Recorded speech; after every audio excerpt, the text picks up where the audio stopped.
Hello friends. तूफानी selling से हमारे बाजार हुए ध्वस्त। हालांकि हमारा मानना ये था कि एक्सपायरी के बाद जो है बाजार में एक बाइंग इंटरेस्ट देखने के लिए मिलना चाहिए। और दूसरी बात ये कि जो बैक टू बैक जो मंथली कैंडल्स हैं वो पांचवी कैंडल रेड शायद ना बने, ऐसी हम उम्मीद कर रहे थे। लेकिन देखिएगा उन सब से परे निफ्टी ने 420 पॉइंट की कमजोरी दी। अब बात ये आती है कि जो ये आउटलुक है ये नेगेटिव तो देखिएगा बना हुआ है, लेकिन ये कहाँ पर हमें एक सपोर्ट नज़र आती है इसकी, जहाँ से हमें लगता है कि बाज़ार एक जो लेवल्स है जहाँ से बाज़ार रीबाउंड करने की कोशिश करेगा। और निफ्टी के अंदर वो लेवल निकल कर आते हैं, वो लेवल्स निकल कर आते हैं 21,750 और 21,800 के बीच में। तो इन लेवल्स के आसपास अगर बाजार जाता है तो हमें लगता है कि वो जो पैनिक होगा उस पैनिक तक में शायद मोस्टली सौदे कट जाएंगे। जो लीवरेज पोजीशंस है एमटीएफ वाली जो बुक है वो काफ़ी हल्की हो सकती है उन लेवल्स पर, क्योंकि सौदे जो हैं ब्रोकर के एंड पे कटे, जैसे अभी आपने देखा फ्राइडे सेशन में भी कटे और हो सकता है कि अभी आने वाले हफ्ते में भी वो कटते हुए नजर आए। एक यहाँ से हम एक रिलीफ रैली जो है एंटिसिपेट करेंगे। और देखिएगा जिस तरीके से ये जो लोज हैं इन लोज के आसपास हम एक सपोर्ट जो है एंटिसिपेट कर रहे हैं। और इलेक्शन रिजल्ट वाले दिन भी जिस तरीके के मूव्स आए थे और नीचे तक बाजार गया था, तो वो लेवल्स भी हमें शायद आने वाले समय में देखने के लिए मिल सकते हैं। लेकिन अभी हाल फिलहाल में 22,000 के नीचे अगर बाजार जाता है तो यहाँ पर कंसोलिडेट करके हम एक ऊपर की उम्मीद जो है ज़रूर लगा सकते हैं इस वीक के दौरान। और उसका हाई हम ये कहें कि बहुत बड़ा हाई होगा, हाँ ऐसा तो नहीं है, लेकिन ये जो 22,750 के आसपास जो गैप है शायद इसको बाजार फिल करने आए। तो अगर 21,800 के आसपास तक जाता है तो बाजार जो है 21,800 21,750 से 22,750 22,800 तक आने की संभावना रहेगी। और ये वो लेवल्स भी थे जहाँ पर बाजार बार बार सपोर्ट ले रहा था। तो वो जो सपोर्ट बाजार ने यहाँ पे ली समय समय पर, वो सपोर्ट तक बाजार एक बार दोबारा बाउंस कर सकता है। लेकिन हाल फिलहाल में अब जो अंडरलाइंग जो स्ट्रेंथ है बाजार की वो अब मिस है। केवल एक टेक्निकल बाउंस के लिए जो है प्ले हमें करना पड़ेगा। जहाँ तक देखिए म्यूचुअल फंड इंडस्ट्रीज़ की, तो देखिएगा जो एसोसिएशन ऑफ म्यूचुअल फंड्स हैं उसने पूरी जान झोंक रखी है। और मीडिया में इतनी एड्स जो हैं म्यूचुअल फंड्स की हम देख रहे हैं आज की डेट में कि बाजार में जो गिरावट है वो खरीदने का जो है सही समय है, यहाँ से एग्जिट नहीं कर रहा है। सचिन तेंदुलकर भी आके रोज़ बोल रहे हैं अपनी एड के अंदर कि भाई देखिए बेचने मत लग जाना, नहीं तो हमारी जो डीआईज है बाजार को नहीं संभाल पाएंगे। तो अल्टीमेटली यहाँ पर वैसे तो हम ये मान के चलते हैं कि लार्ज कैप फंड्स के अंदर शायद यहाँ पे थोड़ा सा फोकस पॉजिटिव होता हुआ नज़र आना चाहिए हमारे हिसाब से, अगर एज ए इन्वेस्टर अगर हम बात करें तो। हालांकि स्मॉल कैप और मिड कैप में अभी भी हमारे को लग रहा है कि पेन अभी काफ़ी ज़्यादा है, वैल्यूशंस वहाँ अभी भी अनरीजनेबल है। हालांकि इंडेक्स के कुछ चुनिंदा शेयर्स में आपको वैल्यूशंस रीजनेबल होती हुई नज़र आ रही हैं। अगर हम बात करें निफ्टी 50 के, अगर हम वीकली चार्ट की, तो देखिएगा वीकली पैटर्न भी ये बता रहा है कि इन लेवल्स के आसपास एक सपोर्ट बनेगी। तो जो हमें लगता है कि जो 21,750 के आसपास एक लेवल्स बनते हैं और उसका जो दायरा है वो इस दायरे के अंदर, इस बॉक्स के अंदर आने वाले समय में हमें देखने के लिए मिलना चाहिए। तो ये जो दायरा है अगर 21,750 बाजार में टूट जाता है तो देखिएगा बाजार के अंदर एक चीज़ बहुत भयंकर हो जाएगी। वो भयंकर ये हो जाएगी कि जिस तरीके से हमने कहा था कि 22,800 अगर 22,750 के नीचे अगर बाजार जाता है तो एक तरफा जो है सेलिंग जो है देखने के लिए मिलेगी। बट हमें लगता है कि यहाँ पर एक बार सपोर्ट मिलनी चाहिए। अगर वो नहीं मिलती है तो बाजार में एक सीवियर पेन के लिए बाजार तैयार होगा और फिर उसका जो दायरा है वीकली चार्ट के ऊपर कहीं जाकर 20,300 के आसपास जाकर बैठता है। तो फिर हमें लगता है कि बहुत सारी जबरदस्त अनवाइंडिंग लॉन्ग पोजीशंस की होगी और जो लंबे समय का पैसा है वो भी एग्जिट करते हुआ जाएगा। लेकिन वो इतना आसान नहीं है।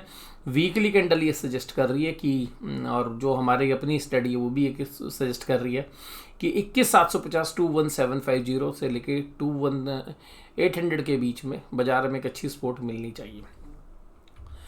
उसके बाद अगर मंथली कैंडल देखें तो बहुत समय के बाद ऐसा हुआ है 5 back to back monthly candles red signal के साथ बंद हुई। 5 जो कैंडल्स हैं उन कैंडल में खासियत ये थी कि जो 5 कैंडल्स हैं उनमें जो सबसे पहली कैंडल है जो वो एक बड़ी रेड कैंडल थी, बाद में बीच की 3 छोटी कैंडल। तो हो सकता है कि ये जो कैंडल अब इस बार देख रहे हैं ये 5वीं जो कैंडल है ये काफ़ी बड़ी रेड कैंडल है। तो शायद यहाँ पर बाजार अगले मंथली कैंडल हमें एक ग्रीन मिले, चाहे छोटी ग्रीन मिले, बट हम ये उम्मीद कर रहे हैं कि बाजार यहाँ पर एक सपोर्ट लेगा। और हालांकि मंथली कैंडल पे भी जो सपोर्ट आ रहा है वो 21,750 और 21,800 के आसपास आ रहा है। तो monthly support area, weekly support area जो है हमारे को नज़र आ रहा है वो 21,700 से 21,800 के बीच में आ रहा है और वहाँ ही से बाजार घूमने की संभावना बनती है। देखिएगा पूरे बाजार में जिस शेयर्स ने पिछले 4-5 साल में कोई खास रिटर्न नहीं दी वही शेयर्स जो है बाजार को संभाल रहे हैं, चाहे उसमें बजाज फाइनेंस देखिए, HDFC बैंक देखिए। और इसके अलावा अगर हम छोटे शेयर्स में देखें तो मिड कैप के अंदर भी कुछ शेयर्स हैं, जैसे SBI कार्ड्स का जो शेयर्स है उसने कोई खास रिटर्न नहीं दी तो उसने बाजार को रोकने की कोशिश की। और अब अगर हम फ्राइडे के सेशन में देखें तो IT सेक्टर के जो शेयर्स हैं उनमें खास तरीके की जो है गिरावट हमें देखने के लिए मिली। अगर हम बात करें एडवांस डिक्लाइन रेशियो की तो वो भी काफ़ी नेगेटिव है। लेकिन यहाँ पर इन्वेस्टर्स के लिए, जो कि मुझे लगता है कि इन्वेस्टर्स के लिए थोड़ा बहुत पैसा पार्क करने का समय आ गया है। और वन टाइम इन्वेस्टमेंट तो नहीं, लेकिन एक अच्छी खासी इन्वेस्टमेंट अगर मान लीजिएगा किसी को 1 लाख रुपए लगाने हैं तो तकरीबन 15 से 20 हज़ार रुपये, और किसी ने 1 करोड़ रुपए लगाने हैं तो 15 से 20 लाख रुपए लगाने का समय जो है यहाँ पर आ गया। अगर हम आगे बात करें तो भाई जो गिरावट थी वो कहाँ थी, टेक महिंद्रा, विप्रो, इंडसइंड बैंक में जो हम एक दिन पहले ही चर्चा कर रहे थे, क्योंकि ये शेयर्स भी हमें लगता है कि अगर इसमें थोड़ी सी 3-4% की गिरावट आती है तो यहाँ भी थोड़ा सा एक बाइंग मोमेंटम बनता हुआ नजर आ सकता है। महिंद्रा एंड महिंद्रा, भारती एयरटेल, टाइटन, टाटा कंज्यूमर सब गिरते हुए नजर आए और टाटा कंज्यूमर तो 1000 के नीचे बंद हुआ। इन्फोसिस हो चाहे TCS हो, IT में जिसके साथ लग गया वो उसने गिरना ही था। तो चाहे वो SCL टेक है, TCS है, इन्फोसिस है, टेक महिंद्रा है, विप्रो है, सब गिरावट के साथ काम कर रहे थे।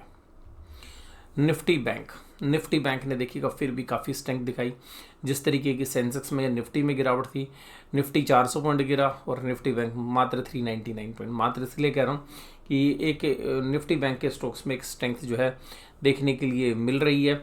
और अभी भी हमें लगता है कि जो सपोर्ट एरिया है वो वही है जो पिछले महीने जो है लो लगे थे, वो हमारे लिए हैं 47,800 के आसपास के दायरे। तो अगर निफ्टी कल रिएक्ट करता है जिस तरीके से हमने बात बताई आपको सपोर्ट एरिया के आसपास, कल या परसों में हो सकता है 1-2 दिन अभी बाजार एक नैरो रेंज में चले और फिर जो लेवल्स मैंने बताया उनको टेस्ट करने के लिए बाजार आए और उसके बाद वहाँ से एक बाउंस जो है प्ले हो। तो अब यहाँ पर जो मंदी वाले प्लेयर्स हैं उनको बहुत सावधानी से मंदी बनानी पड़ेगी, क्योंकि मंदी वाले जो ट्रेडर्स हैं वो कभी भी फंस सकते हैं यहाँ पे।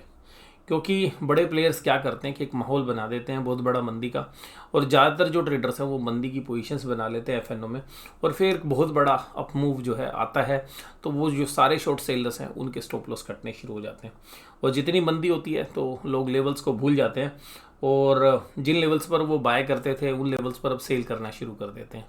तो अल्टीमेटली ट्रेडर्स के एंगल से हालांकि बाज़ार की जो अंडरलाइंग चीज़ें हैं वो भी बेरिश है, बट हमेशा हमने देखा है कि जब बाज़ार बहुत बेरिश मोड में होता है तो उसी समय पर जो है अच्छे पोर्टफोलियो डिज़ाइन किए जाते हैं। लंबे समय के जो निवेशक हैं वो वहाँ पर अट्रैक्टिव वैल्यूशंस को देखते हुए बाय करते हैं। हालांकि स्मॉल कैप मिड कैप में अभी हमें कोई बहुत ज़्यादा अट्रैक्शन नहीं नज़र आ रही है, बट जहाँ तक बात करें निफ्टी की, निफ्टी बैंक की, चाहे सेंसेक्स की, वहाँ पर जो चुनिंदा पॉकेट्स हैं वहाँ पर हमें लगता है कि बाइंग जो है इनिशिएट होती हुई नज़र आएगी।